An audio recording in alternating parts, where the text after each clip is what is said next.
You're telling me I can't pay for my college tuition because my dad rated my 529 plan to buy my little brother a freaking $21,000 electric dirt bike? Are you out of your greedy mind? Yeah, that's the call that ruined everything. The bank representative on the other end cleared her throat nervously. I'm showing a withdrawal of $21,400 from your educational savings account 3 days ago. The transaction memo says, for higher education purposes. I laughed. Not a happy laugh. The kind that makes people back away slowly. Tell me in the comments where you're watching this from, and what would you do if your parents stole your college fund and called it family bonding money? Because I'm about to tell you exactly what I did, and trust me, by the end of this story, you're going to have some opinions. Now, let me take you to the day my future almost got tanked by a toy. My name is Rachel, and 3 weeks ago, I was a normal 22-year-old about to start my senior year at State University. Pre-med, 3.8 GPA, 1 year away from applying to medical school. The American dream, right? Wrong. It started with a simple notification on my phone while I was working my shift at the hospital. Withdrawal from your 529 educational savings plan. I almost ignored it. Probably some quarterly fee or something, but the amount made my blood freeze. $21,000. I called the bank immediately, my hands shaking so bad I could barely dial. That was my entire year's tuition sitting in that account. Money my grandparents had started when I was born. Money I'd added to from every birthday, every Christmas, every minimum wage job since I was 16. There must be a mistake, I told the representative. Nobody authorized this. The custodian of the account authorized it, ma'am. A Mr. David Morrison. My dad. But that's my money for college. According to our records, Mr. Morrison is listed as the custodian. The withdrawal was marked as educational. I hung up and called my dad immediately. No answer. Called my mom. No answer. Called my brother Tyler. His girlfriend Megan answered his phone, giggling. Oh hey Rachel, you should see Tyler's new bike. It's incredible. Your dad just surprised him with it for getting into trade school. Trade school. My brother was going to trade school for automotive repair. The tuition? $3,000 a semester. And somehow that justified a $21,000 bike. But what I discovered next was about to change everything. I drove home from work doing 90 on the highway. Probably shouldn't admit that, but rage makes you stupid. When I pulled into our driveway, there it was. A pristine custom electric dirt bike with LED strips and chrome everything, parked right in front of our modest suburban house like a middle finger to my future. Tyler was in the garage, already installing custom speakers. Because apparently a silent electric bike needed a sound system. Nice bike, I said, my voice deadly calm. He grinned, not catching my tone. Right? Dad said it was an investment in my future. Since I'm going into automotive, I need to understand high-end vehicles. An investment. From my college fund. His face went white. What? Before I could answer, Dad walked out of the house, saw me and had the audacity to smile. Rachel, you're home early, we need to talk. Now, the family meeting that followed was like watching a car crash in slow motion. Mom sat there clutching her coffee mug like a lifeline. Tyler kept looking between me and the bike visible through the window. And Dad doubled down. That money was sitting there doing nothing, he said, like I was the unreasonable one. Tyler needed something to motivate him. You've already got 3 years of college done. You can take out loans for the last year. Take out loans, Dad, that's my money. Grandma and Grandpa started that fund for me.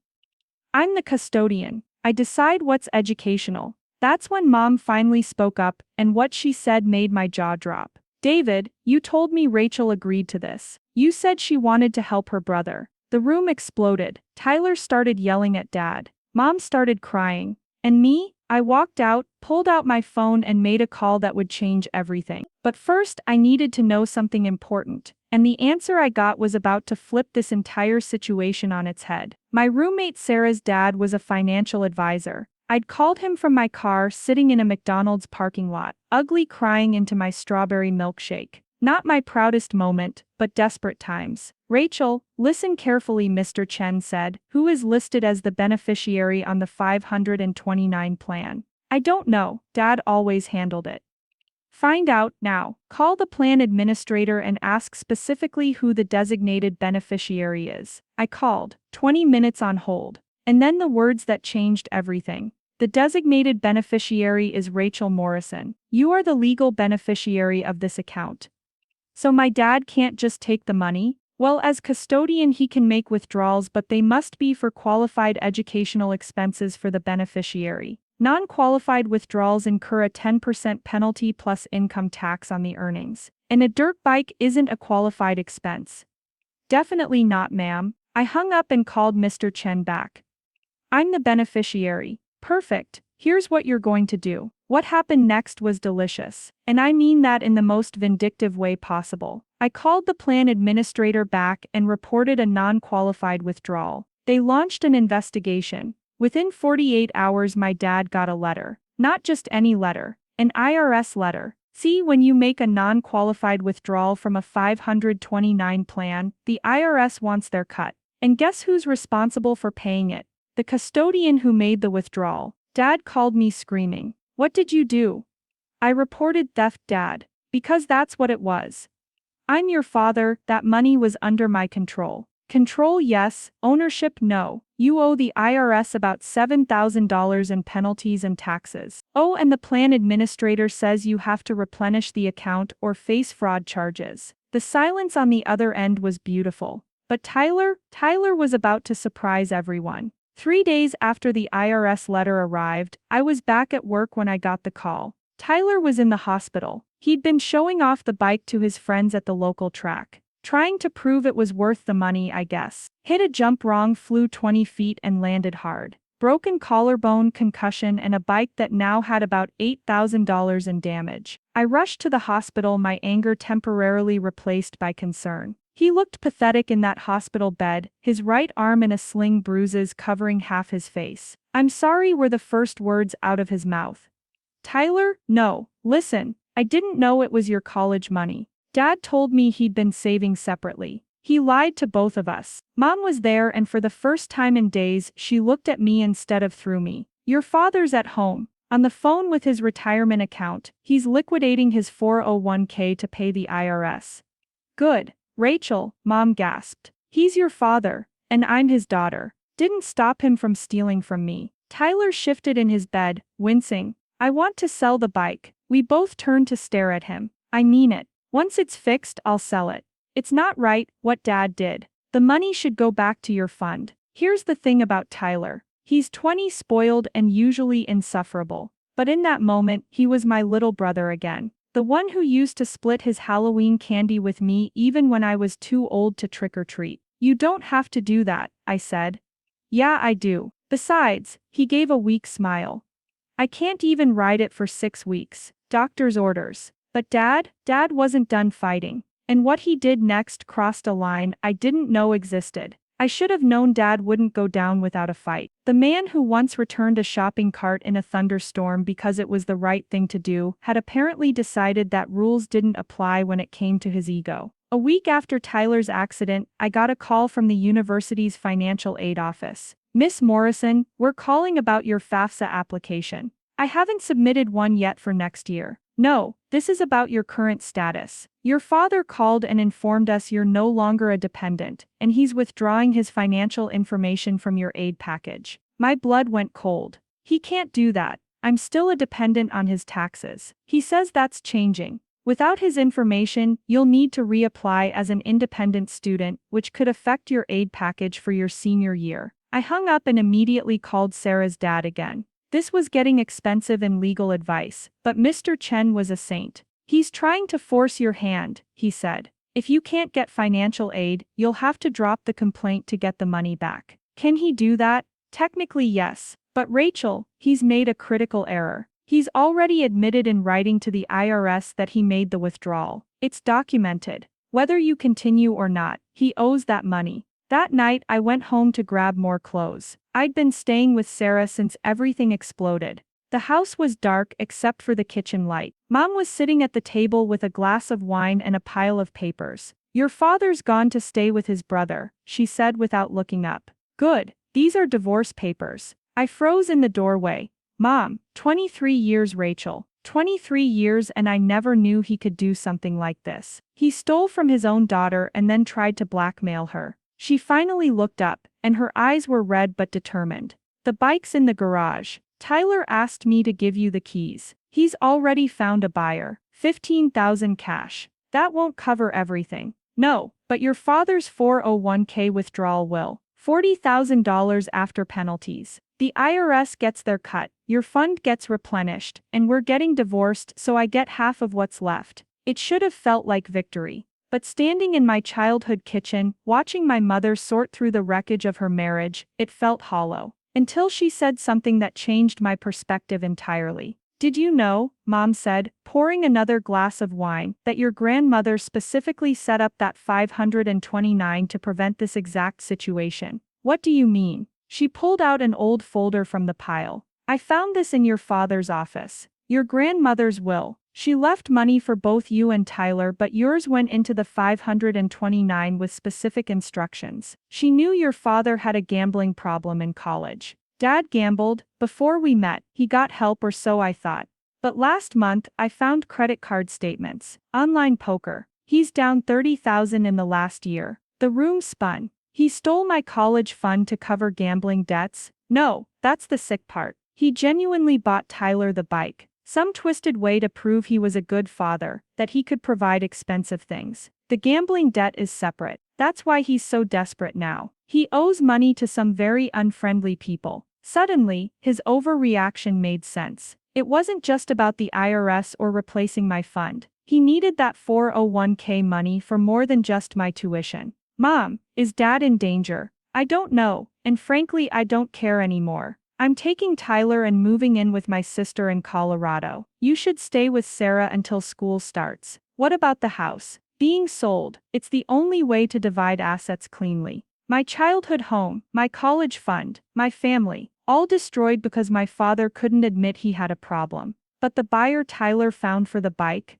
that's where this story takes its final ironic turn. The buyer was Marcus Webb, a local businessman who owned 3 automotive shops. He also happened to be the father of Tyler's girlfriend Megan. Marcus showed up to look at the bike 2 days after Tyler got out of the hospital. Shame about the accident, Marcus said, examining the damage. Still, nothing my guys can't fix. 15,000 cash as discussed. Tyler, still in his sling, nodded. The money goes directly to my sister's college fund. Noble of you, son. Marcus counted out the cash, then paused. You know I was going to offer you an apprenticeship at my shop, paid position while you're in trade school. Tyler's face lit up for the first time since the accident. Really?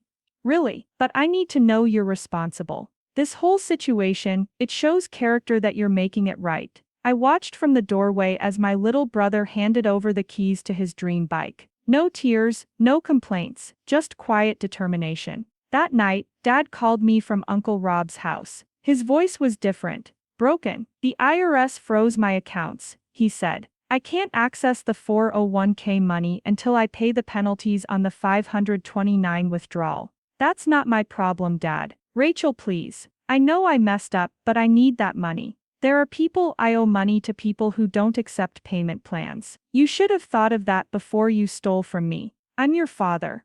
No, I said, and I meant it. A father protects his children. You protected yourself. You're just a man who happens to share my DNA. I hung up. He called back 17 times. I didn't answer. 3 weeks later, the money was back in my 529 account. All of it. The 15,000 from the bike, and 21,000 from Dad's 401k after he finally paid the IRS penalties. I had enough for my senior year and some left over for medical school applications. But here's the kicker. The part that still makes me laugh in that dark, twisted way. Remember Marcus Webb, the guy who bought the bike? Turns out he knew exactly who my father was. They'd played poker together online. Dad owed him $12,000. Marcus bought the bike and considered the debt settled. He fixed it up and gave it to his nephew for cost, $8,000. So technically, Dad paid $21,000 for a bike that ended up being worth $8,000 to settle a $12,000 debt.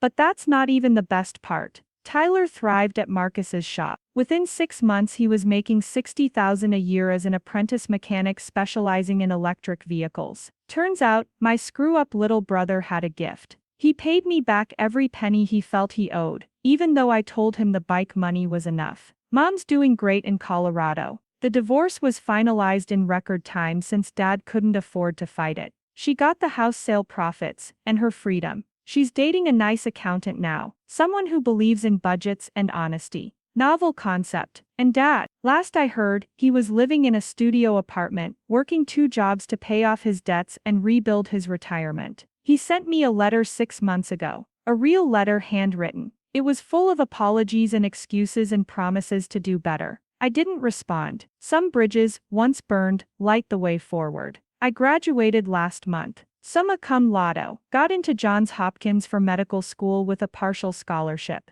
Tyler flew in for the graduation with his new fiancée. Yeah, he and Megan made it work. Marcus jokes that he gained a son and lost a debt collector in one transaction. Mom cried when they called my name at graduation. Happy tears this time. She held my hand and whispered, "Your grandmother would be so proud." And you know what? I think she would be. Not just because I graduated, but because I learned something valuable that no classroom could have taught me. Sometimes the most expensive lessons aren't the ones you pay for with money. If you're still watching, you're probably wondering if I regret any of it. If I could go back, would I handle it differently? No. Here's what I learned. When someone shows you who they really are, believe them. My father showed me that his pride and his addictions were more important than my future. He made his choice. I made mine. To anyone out there dealing with financial abuse from family, and yes, that's what this was, know this. You're not obligated to set yourself on fire to keep someone else warm.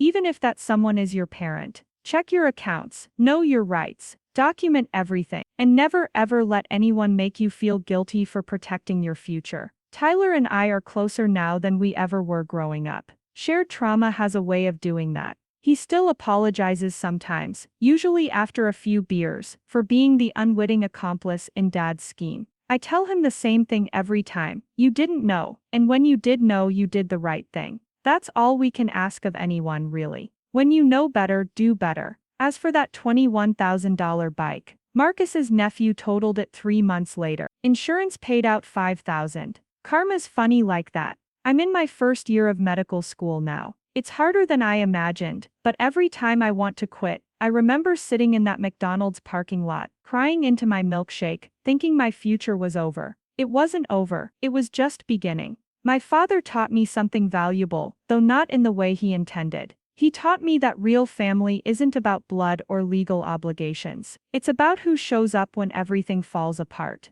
It's Tyler selling his dream bike without being asked. It's Mom choosing her children over her marriage. It's Sarah's dad giving free legal advice to a crying college student. It's Marcus turning a bad situation into an opportunity for everyone. Dad's still trying to reconnect. He sends birthday cards, Christmas cards, random texts about seeing something that reminded him of me. I don't respond, but I don't block him either. Maybe someday I'll be ready to forgive. Today's not that day. But here's the thing about forgiveness that nobody tells you. You don't need to forgive someone to move on. You just need to refuse to let their choices define your future. My college fund was supposed to pay for my education. In the end it did, just not the education anyone expected. Turns out that bike did pay for someone's education. Several someones actually. Tyler learned responsibility. Mom learned self-worth. I learned that sometimes the most expensive thing you can buy is the truth about someone you love. And Dad learned that when you gamble with your children's future, the house always wins. Just not his house. If this story resonated with you, if you've dealt with family financial drama, drop a comment below. Tell me your story. Let's build a community of people who chose their futures over toxic family dynamics. Like this video if you think I did the right thing. Dislike it if you think I should have protected dear old Dad. Either way, engage. Let's have this conversation. Subscribe if you want more real stories about real consequences. Because life's too short for fake forgiveness and too long for real resentment. And remember, check your bank accounts, know your rights, and never let anyone convince you that their mistakes are your responsibility. This is Rachel, signing off. Go check your 529 plans, people. Trust me on this one.